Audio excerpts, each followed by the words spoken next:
Authorities in Bangladesh have laid 41 murder charges in the collapse of a garment factory 2 years ago. More than 1,100 people were killed in the Rana Plaza collapse on April 24, 2013. Among those charged is the owner of the building and more than a dozen government officials. The Fifth Estate's Mark Kelley went to Bangladesh at the time and tracked down workers who say they are still forced to make clothes for Canada in dangerous conditions.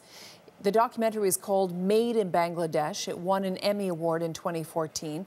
Mark spoke to the survivors. He also went into a prison for an exclusive interview with the jailed owner of one of the biggest factories inside Rana Plaza. Mark Kelley joins me now live. Mark was a man that you interviewed behind bars among the 41 people charged today. He is, Carol. We got in touch with some of our contacts in Bangladesh today who confirmed that Baslis Adnan was the name of the gentleman, that he was in fact one of the people who was charged both with murder as well with building code violations. Adnan was a guy that we managed to visit in prison. We wanted to talk to him, and there is a picture of him. He was wearing those very same clothes when we interviewed him, and this was months after he turned himself in to be arrested.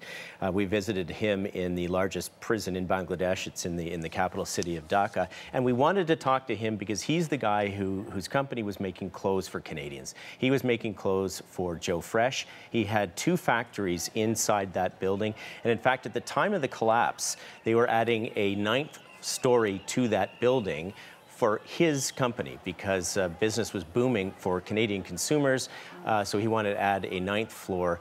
And you'll recall perhaps that that building originally was only supposed to be 3 stories. They had added 5 more in the process, as I mentioned, of adding the 9th at the time that the building collapsed. And at that time, Adnan said he had been completely abandoned. I asked him at the time, do you think you will ever get out of prison? And this was 2 years ago, and he shook his head. He says, I doubt it. He felt that he was guilty of nothing, but because there was so much international and public pressure within Bangladesh itself that he would be a scapegoat. That was his opinion 2 years ago. Why did it take so long, 2 years, for charges to be laid? Yeah, it's a great question, and that's, you know, I don't have the answer for it other than looking at, as I have been, and the little information I've got from the case itself. They've interviewed hundreds of witnesses before they prepared their case. And I mean, this is a country that has a culture of corruption. And as you noted in the intro here, that there were government officials that were also charged. Because originally, and what we had learned when we were there at the time, that building wasn't supposed to be built at all. It was built on a swamp, and it didn't have proper authorization, proper permission to be built. But because Sohail Rana, the owner of the building, was politically connected, he was able to build a building. And then they started to add floors onto this. So there was a lot of trying to figure out exactly how that was able to happen when it was clear as day, as this building was being constructed, that it was illegal in the first place. If it was illegal, why was it never shut down? And as you may also recall, Carol, at the time, it was the day before the collapse. They had noticed these incredible structural cracks in the building. And that was the issue. If there are these structural cracks, they evacuated the building, more than 3,000 workers, and yet those workers were forced back into the building the very next day, the day it would collapse. My God. Are Canadian companies like Joe Fresh still doing business there? Or do we know? Actually, you know, Carol, that's a good question, because we've often tried to have conversations with Loblaws. At the time, we were told that they would be shifting to other suppliers in the country. They also said at the time that they would be putting more oversight into place, because at the time, the only quality control that was brought in, or inspections that were being done, as we would find out, would be on the quality of the garments themselves, never building structure, despite the fact that there had been a long legacy of building fires and building collapses in that country because of this culture of corruption, because this whole idea of safety inspections and safety itself, this was foreign, alien to the Bangladeshi work environment.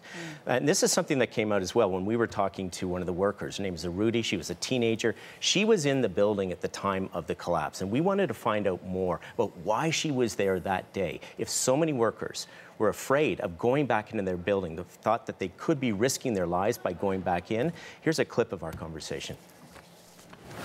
Do you recognize these shorts?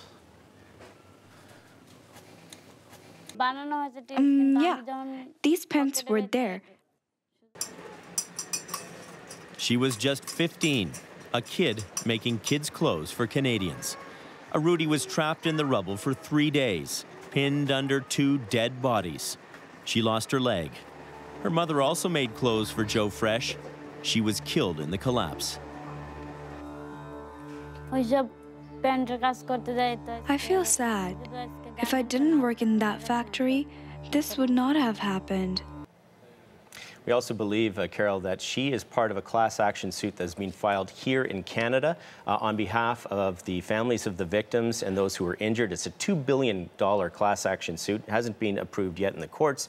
I was in touch with the Canadian lawyer who's behind this. He says that today's criminal charges are going to only add weight to that case itself, and they're going to update that class action suit. So we'll continue to follow that story as well. Mark, thank you. Thanks, Carole. Okay. Mark Kelley is a co-host on The Fifth Estate. You can watch his award-winning documentary Made in Bangladesh online right now at cbc.ca/fifth.